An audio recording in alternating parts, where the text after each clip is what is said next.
কাজলের টিপ নিয়েছি আমরা।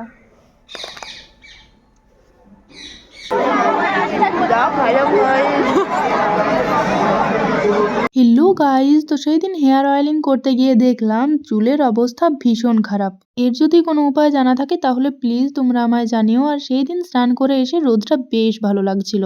আর সেই দিন আমাদের গ্রামের আশ্রমে ছিল উৎসব। এটা প্রত্যেক বছরই একজন সাধুর জন্মতিথি উপলক্ষে নরনারায়ণ সেবার ব্যবস্থা করা হয়। তো সেই দিন সেখানেই দুপুরে খেতে গিয়েছিলাম। আর আমরা যখন খেতে যাই তখন দেখলাম সেই সবে যজ্ঞ শেষ হয়েছে, তাই একটু যজ্ঞ টিকাও আমরা নিয়ে নিলাম। আচ্ছা, তোমরা কমেন্টে জানিও তো এই যজ্ঞ টিকার মাহাত্ম্য কি। যাই হোক, এই টিকাটা লাগিয়ে তো আমার মনে হচ্ছিল আমার কপালে যেন কেউ কাজলের টিকা দিয়ে দিয়েছে। আর সেই দিন এত মানুষের সমাগম হয়েছিল যে আমরা তো প্রায় আধ ঘন্টা 45 মিনিট দাঁড়িয়ে থাকার পর খেতে বসতে পেরেছিলাম। তো যাই হোক, প্রথমেই দিয়েছিল পায়েস, আর তারপর খিচুড়ি, আর সাথে এই রকম একটা আলুর সবজি। শেষ পাতে কিন্তু অবশ্যই ছিল চাটনি আর সাথে বোঁদে। যদিও আমি কিন্তু বোঁদেটা নিইনি, ওটা ঋতু ওর থালার থেকে আমাকে তুলে দিয়েছে। তারপর এই রোদে শিউলি ফুল কুড়িয়ে আমরা বাড়ি ফিরছিলাম। তো চলো এবার আমরা বাড়ি যাই। তোমরা কিন্তু চ্যানেলটা সাবস্ক্রাইব করে দিও।